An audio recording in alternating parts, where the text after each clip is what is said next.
지난 안식일에 이어서 오늘 찬양도 상당히 짧아진 것 같아요.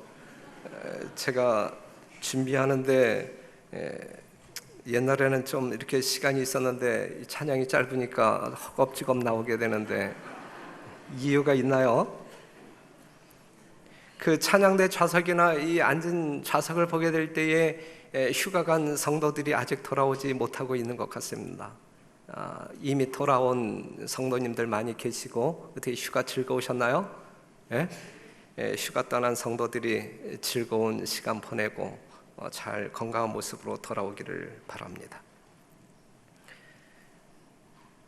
출애굽기 22장 31절에 있는 말씀 보면 너희는 내게 거룩한 사람이 될지니 그랬어요. 하나님께서 여러분들에게 요구하고 있는 내용이 거룩한 사람, 내게, 누구에 대하여? 하나님에 대하여 거룩한 사람이 되라고 말씀하십니다. 누가복음 1장 66절 보면 듣는 사람이 다 이 말을 마음에 두며 가로되 이 아이가 장차 어찌 될꼬 하니 이는 주의 손이 저와 함께 하심이로라 그랬어요. 침례 요한이 이 땅에 태어났을 때에 침례 요한을 지켜보았던 모든 사람들이 했던 이야기, 이 아이가 장차 어찌 될꼬. 자녀들을 둔 여러분들 또한 손주들을 둔 여러분들이 그 아이들을 볼 때에 이러한 마음 갖고 있지 아니할까 싶어요. 야, 요 아이가 장차 어떻게 될 것인가. 그러면서 여러분들이 나름대로 이제 구상들을 할 것이라 생각하는데, 이제 이 휴가 기간이지만 입시생을 둔 부모들은 전혀 꿈도 못 꾸는 휴가죠. 예. 어떤 그 입시생을 둔 어머니의 이야기가 상당히 제 마음 가운데 이제 좀 찡한 마음을 가져다 주었는데, 새벽 2시에 아이가 들어오는데, 새벽 2시에 아이가 들어오지요.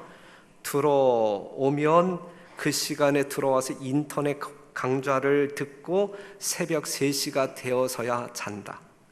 이 아이가 공부하는 동안에, 이렇게 시간을 보내는 동안에 엄마도 덩달아 잠 못 자고 뒷바라지를 한다. 엄마는 딸에게 거대한 기대하는 것이 있어서 자기의 전 생애를 걸고 투자를 합니다. 물론 다 딸을 위한 것이죠. 그 자식들을 위한 것이죠. 그때에 이제 그 이야기를 들은 자식을 똑같은 과정에서 자기 자식 모두를 명문대에서 이제 명문대를 보낸 좀 나이 먹은 엄마가 하는 이야기가 이제 뭐냐면, 공부 아무리 잘하고 명문대 나와도 좋지만 먼저 사람이 되는 게 중요해라고 하는 이야기를. 그랬을 때에 거기에 모였던 모든 사람들이 맞아 그 말이 맞아 이제 이렇게 동의를 합니다. 근데 모든 사람들이 그렇게 생각하는 것이 당연한 것처럼 맞아 이야기하지만, 당연한 그 이야기처럼 우리는 우리의 자녀들을 양육하고 있는가, 이것이죠. 정말 어떤 그 명문대 나와서 세상에서 출세하는 것보다 사람 되는 것이 우선이다라고 하는 사실을 다 맞다고 동의는 하지만, 그 자식을 교육시키고 양육시키는 부모들이 그 당연한 것처럼 생각하는 것처럼 행동하느냐라고 할 때에 그렇지는 않은 것 같습니다. 우리가 자식들에게 기대하는 것이 정녕 무엇일까? 사람처럼 살아주는 것일까? 아니면 세상에서 출세하는 것일까? 여러분들이 바라는 것은 정녕 무엇입니까? 오늘날 이 세상을 보게 되면 도덕이 무너졌다라고 볼 수 있어요. 하나님이 없는 세상은 도덕이 없습니다. 도덕이 없는 삶은 사람의 삶이 아니다라고 말할 수 있어요. 하나님은 여러분들에게 무엇을 기대하실까? 어떻게 사는 것을 기대하실까? 하나님은 여러분이 어떠한 사람이 되기를 원하실까? 베드로전서 3장 11절 너희가 어떠한 사람이 되어야 마땅하뇨 그랬어요. 오늘 이 시간 성도 여러분, 하나님 앞에 있는 자녀들로서 우리의 심령 가운데 한번 곱씹고 생각해 보아야 할 주제는 하나님 앞에서 하나님께 우리는 어떠한 사람이 되어야 마땅할까? 하나님께서는 여러분들에게 뭘 요구하십니까? 어떻게 되라고 이야기하시죠? 출애굽기 22장 31절에 있는 말씀을 다시 한번 보면 너희는 내게 거룩한 사람이 될지니 그랬어요. 여러분들은 누구에게? 하나님께 거룩한 사람이 될지니. 레위기 11장 45절 나는 너희의 하나님이 되려고 너희를 애굽 땅에서 인도하여 낸 여호와라. 내가 거룩하니 너희도 뭐 할지어다? 거룩할지어다. 베드로전서에 있는 말씀을 하나 더 보면 오직 너희를 부르신 거룩한 자처럼 너희도 모든 행실에 거룩한 자가 되라. 기록되었으되 내가 거룩하니 너희도 거룩할지어다 하셨느니라 그랬어요. 이스라엘 백성들을 애굽 땅에서 건져내신 하나님께서 애굽에서 나온 그 백성들에게 하신 말씀이 뭐냐면 너희는 내게 대하여 거룩할지어다.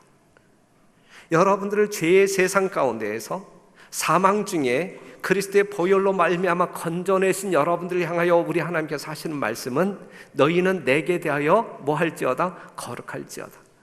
사랑하는 성도 여러분, 우리 모두는 누구에 대하여? 하나님께 대하여 거룩한 사람이 되어야 한다고 강력히 하나님께서는 말씀하고 있습니다. 모든 행실에 거룩하기를 바라신다. 그렇다고 하면 거룩이 뭐냐 이거죠. 거룩. 하나님께서는 우리에게 거룩을 요구하시는데 거룩이 뭐냐 이거죠. 거룩. 이미 여러분들이 잘 아십니다. 단순히 도덕적인 순결만을 이야기하는 것이 아님을 여러분들이 잘 알죠. 왜냐하면 코데시, 이 거룩이라고 하는 말은 이 창녀들에게도 사용되어진 말이기 때문에 그래요. 그렇기 때문에 거룩이라고 하는 말은 그냥 뭐 여러분들이 직접적으로 도덕적인 순결과 직결시키는 것으로 끝난다고 하면 잘못된 해석이고, 거룩이라고 하는 말은, 코데시라고 하는 말은 구별되었다, 이 구별됨을 이야기하고 있어요. 로마서 6장 16절에 있는 말씀을 다 같이 한번 읽겠습니다. 시작. 너희 자신을 종으로 들여 누구에게 순종하든지 그 순종함을 받는 자의 종이 되는 줄을 너희가 알지 못하느냐? 혹은 죄의 종으로 사망에 이르고 혹은 순종의 종으로 의에 이르느니라 그랬어요. 누구에게 속했느냐? 누구에게 구별되었느냐? 이것이 거룩이거든요. 여러분들이 거룩한 성도로 칭함받기 위해서는, 거룩한 성도는 누구에게 속한 사람을 이야기해요? 하나님께 구별된 사람을 거룩한 성도라고 이야기하고 있는 것입니다. 너희는 내게 거룩한 사람이 될지니, 이 이야기는 하나님께 속한 자를 거룩한 자라고 이야기하는데, 다시 말해서 여러분 모두가 누구에게 속한 사람이 되란 이야기예요. 하나님께 속한 사람이 되어라. 하나님께 거룩한 자는 하나님께 뭐 하는 사람들이에요? 로마서 6장 16절에 있는 말씀을 보게 되면 하나님께 순종하는 사람, 하나님께 속한 자는 하나님께 순종하는 사람, 이러한 사람을 하나님께 거룩한 사람이라고 말할 수 있습니다. 어떻게 거룩한 사람이 될 수 있나? 그렇다고 하면 22장 31절을 다시 한번 반복하면 너희는 내게 거룩한 사람이 될지니 그랬는데, 거룩하게 되는 것이 뭐냐 이거죠. 어떻게 하면 우리가 거룩하게 될 것인가? 이것이 이제 우리가 생각해 보아야 할 말씀이라고 생각합니다. 자, 다윗을 한번 생각해 봐요. 다윗, 우리아의 아내를 도적질하고 우리아를 죽인 죄인 중에 죄인 다윗을 한번 생각해 봐요. 다윗을 그냥 죽여도 될 만한 고범죄에 속한 죄인임에 틀림이 없어요. 그런 다윗은 하나님의 품성을, 하나님의 사랑을 알고 있었던 사람. 다윗이 우리야를 죽였지만 실제적으로 죽인 것은 무엇일까요? 하나님의 품성, 하나님의 사랑을 알고 있는 다윗이 우리야를 죽였다. 실제적으로 다윗이 죽인 자가 그냥 단순히 우리야를 죽임으로 끝난 것일까? 아니면 하나님의 품성을 알고 있는 다윗이 우리야를 죽였다고 하면 실제적으로 하나님의 마음을, 하나님의 사랑을 죽였다라고 말할 수는 없을까? 저는 그렇게 볼 수 있다고 생각합니다. 우리야를 죽이는 다윗은 실제적으로 하나님의 마음을, 하나님의 사랑을 죽였다라고 볼 수 있을 것 같아요. 하나님께서는 선지자 나단을 보내어 그의 죄를 책망하십니다. 그리고 그의 죄를 즉각적으로 용서하십니다. 사무엘하 12장에 있는 말씀을 보면 다윗이 나단에게 이르되 내가 여호와께 죄를 범하였노라 그랬어요. 자, 이 다윗의 즉각적인 회개가 나타나죠. 내가 여호와께 죄를 범하였노라 하매 나단이 다윗에게 대답하되 여호와께서도 당신의 죄를 사하셨나니 그랬어요. 이미 하나님께서는 다윗의 죄를 용서하셨단 말이에요. 당신이 죽지 아니하려니와 이 일로 인하여 여호와의 원수로 크게 회방할 거리를 얻게 하였으니 당신의 낳은 아이가 정녕 죽으리이다 하고 그래. 다윗은 살려주고 다윗의 아이가 죽을 것이라고 이야기해요. 그런데 다윗의 아이가 죽음으로 말미암아 사단, 즉 여호와의 원수로 크게 회방할 거리를 얻게 되었다 그랬는데 그것을 상쇄시키겠다라고 이야기하고 있는 것이거든요. 자, 우리 하나님은 다윗이 그러한 끔찍한 죄를 범하였다 할지라도 이미 뭐 하셨다 그랬어요? 용서하셨다. 당신의 죄를 사하셨나니 완료 시제예요. 이미 용서하셨다. 그러면서 한 예언을 하시는데 어떠한 예언을 하냐면 아들이 죽으리라 그래서 아들이 죽을 것이다라고 이야기해요. 그런데 실제적으로 우리가 사무엘 그 14절 이하에 있는 말씀을 보게 되면 다윗의 이름 없는 아이가 등장해요. 이름도 없어요. 이름 없는 아이가 등장해서 하나님께서 치심으로 말미암아 그가 이레를 앓다가 죽었어요. 이게 뭘 의미하는 것일까? 실제적인 그 아들이 죽음으로 말미암아 사단의 회방거리를 사단은 아담이 범죄함으로 말미암아 늘 그 아담을 참소하고 하나님을 공격하는 그러한 존재인데 이 다윗의 이름 없는 아이가 죽음으로 말미암아 그 모든 것을 해결할 수 있을까? 이 말씀이 그 말씀일까? 에스겔 18장 20절에 있는 말씀 보면 범죄하는 그 영혼은 죽을지라 아들은 아비의 죄악을 담당치 아니할 것이요 아비는 아들의 죄악을 담당치 아니하리니 의인의 의도 자기에게로 돌아가고 악인의 악도 자기에게로 돌아가리라 그랬거든요. 자 보세요. 다윗이 범죄했단 말이죠. 하나님께 용서를 구했단 말이죠. 하나님께서는 그의 죄를 사하셨단 말이죠. 용서하셨단 말이죠. 그러면서 하나님께서 예언적으로 말씀하시는데 당신이 낳은 아들이 죽을 것이라 그랬어요. 이게 무슨 말이냐 이거. 이게 무슨 말이냐? 우리가 에스겔 18장 20절에 있는 말씀을 보게 되면 아비의 죄 때문에 자식이 대신 죽지 않아요. 자식의 죄 때문에 부모가 대신 죽지 않는단 말이에요. 다윗이 범죄했기 때문에 그 아들이 죽었다. 이것은 하나님의 말씀과 일치하지 아니한 말씀이란 말이죠. 그렇다고 하면 이 이야기가 뭐냐 이거예요. 이 아이가 아들이 너의 죄로 말미암아 아들이 죽으리이다 그랬는데 이 아들은 그 사건 뒤에 이름 없이 죽은 다윗의 아들을 이야기하는 것일까? 아니면 뭔가 계시적인 구속적인 또 다른 아들을 이야기하는 것일까? 이 말씀이거든요. 우리가 마태복음 1장 1절에 있는 말씀 보면 아브라함과 다윗의 자손 예수 그리스도의 세계라 그랬어요. 예수님이 누구의 자손이에요? 다윗의 자손이라. 다윗의 자손.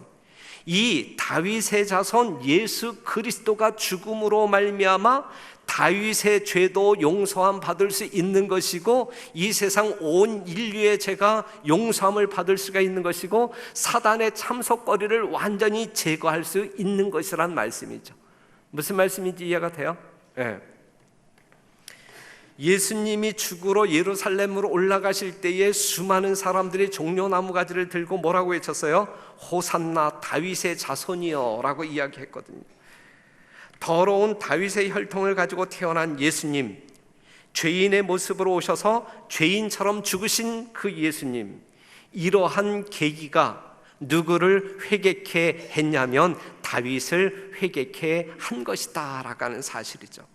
시편 51편에 있는 말씀을 보면 하나님이여 내 속에 정한 마음을 창조하시고 내 안에 정직한 영을 새롭게 하소서. 나를 주 앞에서 쫓아내지 마시며 주의 성신을 내게서 거두지 마소서 그랬어요. 여러분, 요 시편의 글을 조금만 더 깊이 묵상해 봅시다. 하나님이여 내 속에 정한 마음을 뭐 해달라고 기도하고 있어요? 창조하시고 그랬어요. 내 마음에 정한 마음을 창조하시고, 창조, 무에서 유를 창조하는 거예요. 태초에 하나님이 천지를 창조하시니라 라고 하는 그 창조의 말과 동일한 단어예요. 바라라고 하는 말로서 창조하시고. 그렇다고 하면 만약에 다윗이 죽은 상태가 아니라고 하면 그러한 다윗에게 창조라고 하는 사역이 이루어질 수 있을까요? 없을까요? 없는 거예요. 없는 거예요. 여기서 다윗이 하나님께 하나님이여 내 속에 정한 마음을 창조하시고 창조를 위하여 기도하고 있다는 이야기는 자기가 하나님 앞에서 완전히 죽은 자임을 시인하고 있는 거예요.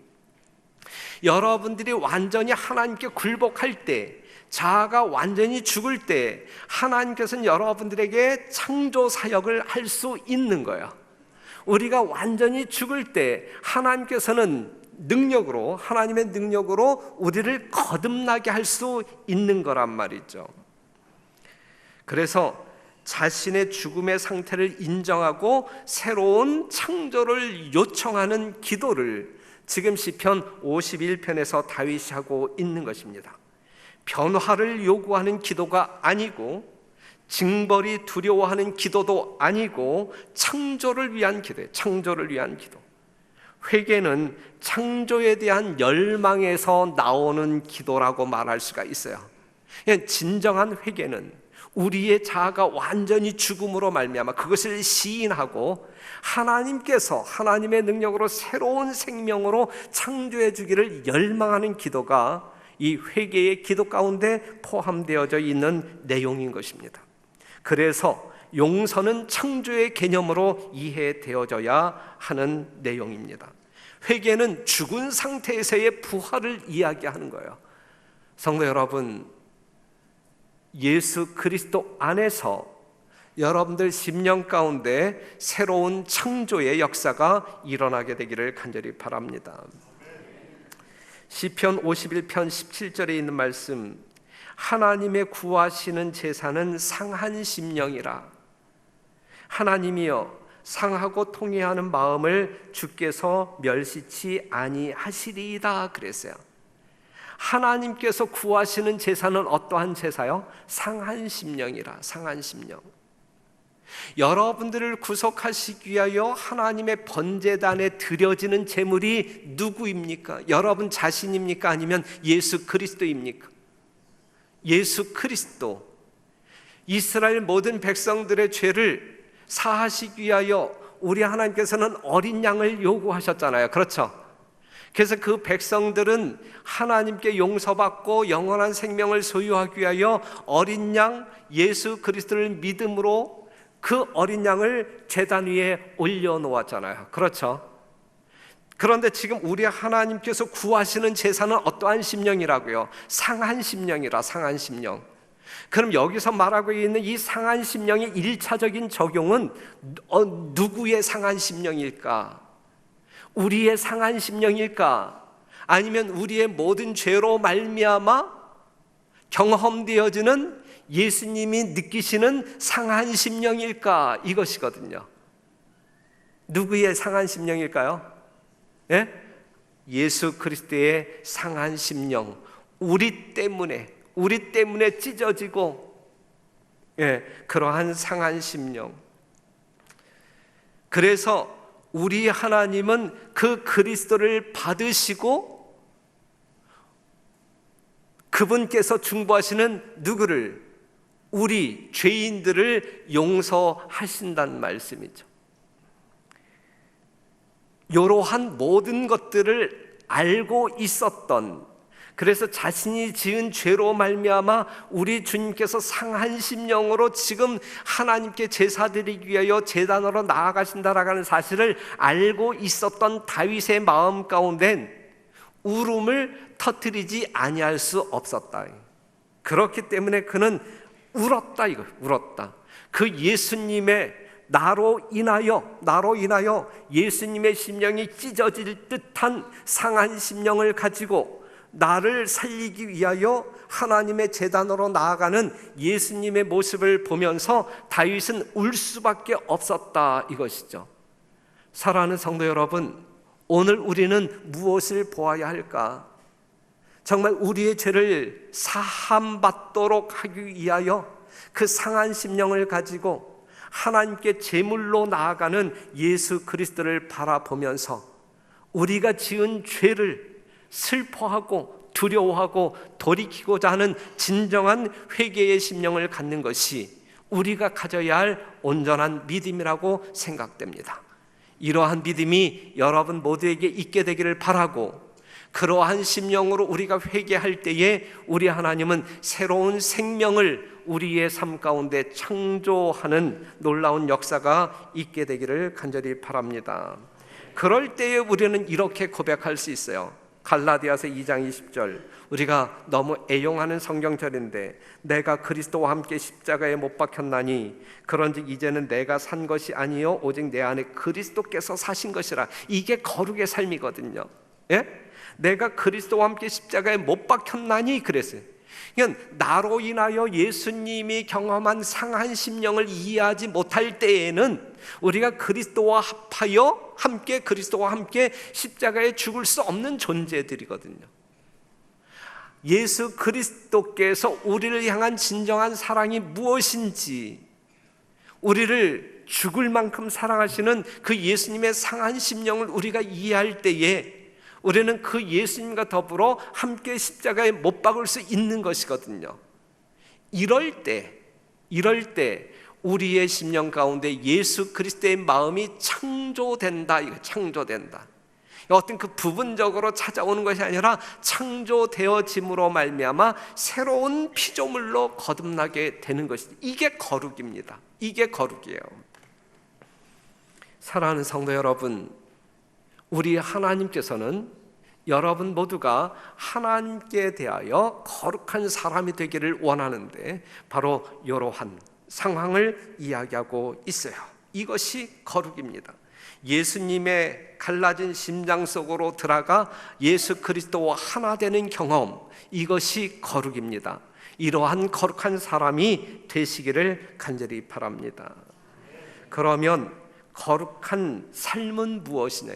거룩한 사람이 살아나가는 삶의 내용이 무엇이냐 이거예요. 애굽의 왕자로 40년 동안 살고 광야에서 목동으로 40년을 살아갈 무렵에 모세가 어느 날 누구를 만나요? 하나님을 만나요. 그렇죠? 가시떨기나무 앞에서 하나님을 만나요. 출애굽기 3장 4절, 이에 가로되 내가 돌이켜 가서 이 큰 광경을 보리라. 떨기나무가 어찌하여 타지 아니하는가 하는 동시에 여호와께서 그가 보려고 돌이켜 오는 것을 보신지라. 하나님이 떨기나무 가운데서 그를 불러 가라사대 모세야 모세야 하심에 그가 가로되 내가 여기 있나이다. 지금 모세가 하나님 면전에 서게 됩니다. 그런데 모세가 올라가서 그 나무에 접근하게 되는데, 그때에 떨기나무에 좌정하신 하나님이 뭐라고 말씀하셨어요? 5절에 있는 말씀, 하나님이 가라사대 이리로 가까이 하지 말라. 너의 선 곳은 거룩한 땅이니 내 발에서 뭘 벗으라? 신을 벗으라. 그랬어요. 하나님의 거룩 속으로 들어가는 사람들에게 하나님께서 요구하고 있는 것은 신을 벗어라, 신을 벗어라, 신을 벗어라. 여호수아 5장 12절에도 똑같은 말씀이 있는데, 여호와의 군대 장관이 여호수아에게 이르되 내 발에서 신을 벗으라. 그래. 신을 벗으라. 내가 선 곳은 거룩하니라. 여호수아가 그대로 행하니라 그랬어요. 성도 여러분, 우리가 신을 신은 채로 하나님의 거룩한 임재의 장소로 들어갈 수 없다는 이야기예요. 신을 벗어라 그랬어. 내게 대하여 거룩한 백성이, 거룩한 사람이 되라고 우리에게 요청하시는 하나님께서는 여러분들에게 무엇을 벗으라고 요청하고 있냐면 신을 벗으라라고 요청하고 있어요. 더러움은 하나님의 거룩이 아니기 때문에 그렇습니다.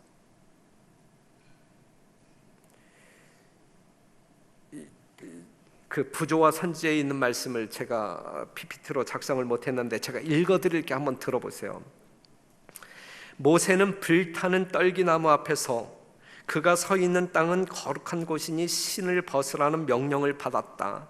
여러분들에게 똑같은 명령을 오늘 이 시간 우리 하나님께서 하시는 거예요. 신을 벗어야 되는 거예요. 신을. 그와 같이 제사장들은 모세에게만 주어진 명령이 아니고 제사장들에게도 주어진 명령인데, 오늘 여러분들에게도 주어진 명령인데, 제사장들은 신을 신고 성소에 들어가지 못하게 되어 있었다. 그들의 발에 묻은 미량의 먼지들이 성소를 더럽힐 것이기 때문이었다. 그들은 성소에 들어가기 전에 신을 벗어 뜰에 두도록 되어 있었고, 또 성막에서나 번제단에서 봉사하기 전에 그들의 손발을 씻기로 되어 있었다. 그리하여 하나님 앞에 가까이 나아갈 사람에게는 어떠한 더러움도 제거되어야 한다는 교훈이 계속 가르쳐졌다 그랬어요. 이러한 모세에게 신을 벗어라, 여호수아의 신을 벗어라, 제사장들이 이 성소에 들어갈 때 신을 벗고 들어간 것처럼 이러한 모든 과정을 통하여 우리 하나님께서 오늘 이 시대를 살아가고 있는 우리들에게 영적인 교훈을 주시는데, 그게 뭐냐면 하나님 앞에 가까이 나아갈 사람들에게는 어떠한 더러움도 제거되어야 한다는 교훈이 계속 주어졌다. 오늘 이 시대에 우리들에게도 적용되어지는 말씀이다라고 이야기하고 있는 것입니다. 그래서 베드로전서 1장 15절 보게 되면 너희를 부르신 거룩한 자처럼 너희도 모든 행실에 거룩한 자가 되라. 기록되었을 때 내가 거룩하니 너희도 거룩할지어다 하셨느니라 그랬고, 베드로 후서 1장 4절에 있는 말씀 보면 한번 보세요. 길지만 제가 읽겠습니다. 이로써 그 보배롭고 지극히 큰 약속을 우리에게 주사 이 약속으로 말미암아 너희로 정욕을 인하여 세상에서 썩어질 것을 피하여 신의 성품에 참여하는 자가 되게 하려 하셨으니 그랬어요. 신의 성품에 참여하는 자, 이게 거룩한 사람이에요. 신의 성품에 참여하는 사람을 거룩한 사람이라고 이야기해요.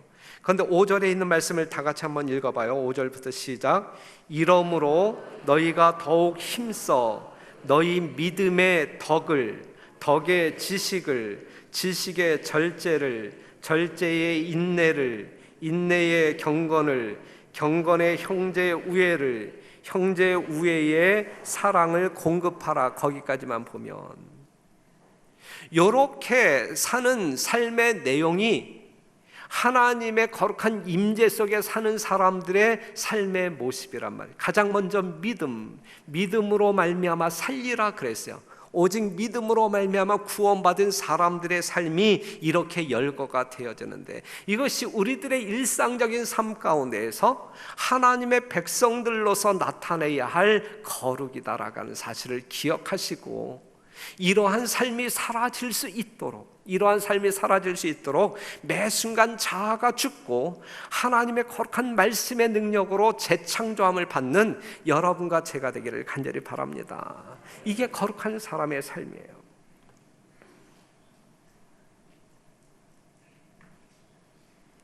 그래서 사도행전 2장 37절, 저희가 이 말을 듣고 마음에 찔려 베드로와 다른 사도들에게 물어 가로되, 형제들아, 우리가 어찌할꼬? 우리가 어찌하면, 우리가 어떻게 하면 하나님의 백성이 될 뿐만 아니라 우리가 어떻게 하면 거룩하게 살 수 있을까? 거룩하게 살 수 있을까?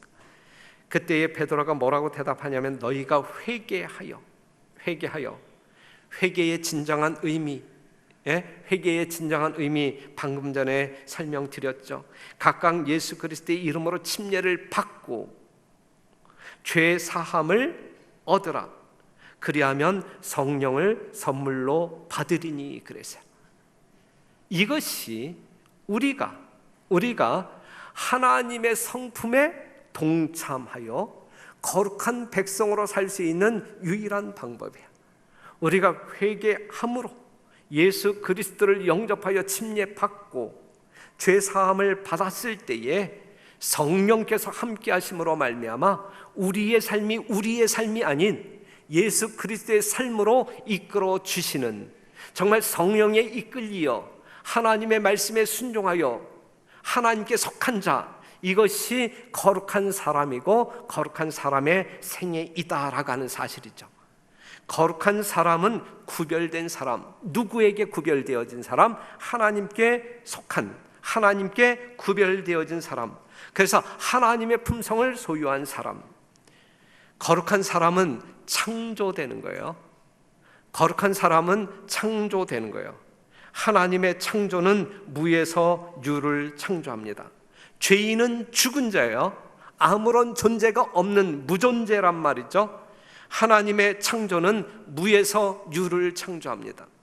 그렇기 때문에 우리가 완전히 죽은 자로 시인하지 아니할 때에 하나님의 창조 사역은 우리에게 이루어지지 않아요. 진정한 회개를 통하여 완전히 하나님께 굴복할 때에 태초에 천지를 창조하신 그 말씀으로 인하여 우리의 삶은 진정 그리스도의 온전한 성품으로 창조가 되는 것입니다. 그래서 요한복음 17장 17절에 있는 말씀, 저희를 진리로 거룩하게 하옵소서, 아버지의 말씀은 진리니이다 그랬어요. 아버지의 말씀은 진리, 아버지의 말씀은 예수 그리스도로 말미암아 우리가 온전히 거룩하게 된다라고 하는 사실, 하나님의 말씀대로 우리의 삶에 적용되어질 때, 다시 말해서 내 안에 그리스도가 나의 삶을 살아줄 때 이 하나님과 일치한 생애를 살게 되는 것이고, 이것이 거룩한 사람들의 삶의 모습이란 말이죠. 하나님께서 우리에게 거룩을 요구하시는데 우리가 그렇게 살기를 원하신단 말이에요.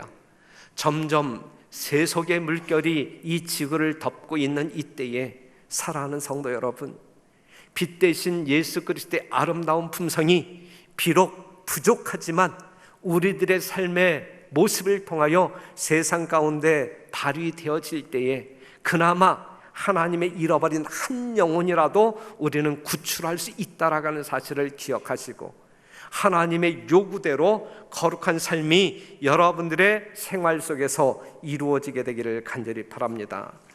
말씀에 순종하는 그 일을 게을리하거나 어렵게 생각하거나 이 정도면 된다라고 하는 생각 다 떨쳐버리고 하나님께서 원하시는 요구 조건대로, 하나님께서 주시는 방법대로, 하나님께서 주시는 능력에 따라서 우리의 삶 가운데 오직 말씀이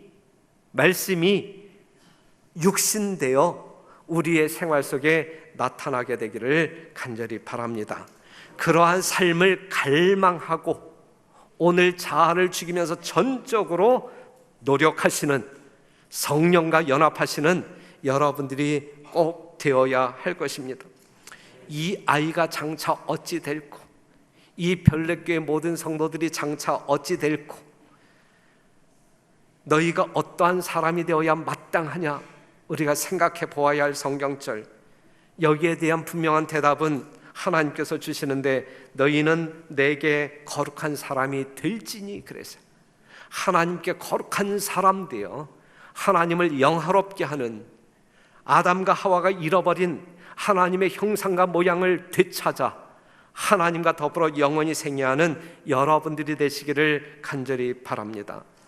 그런데 슬픈 이야기 중에 하나가 요한복음 13장 10절, 너희가 깨끗하나 다는 아니니라 그랬어요. 별내교회 모든 성도들이 다 깨끗한 거룩한 성도이어야 하지만 다는 아니다 그랬어. 예수님께서 발을 씻기시는 12 제자가 다 깨끗했어야 했지만 다는 아니다 그래. 누가 아니었어요? 유다가 아니었다. 유다.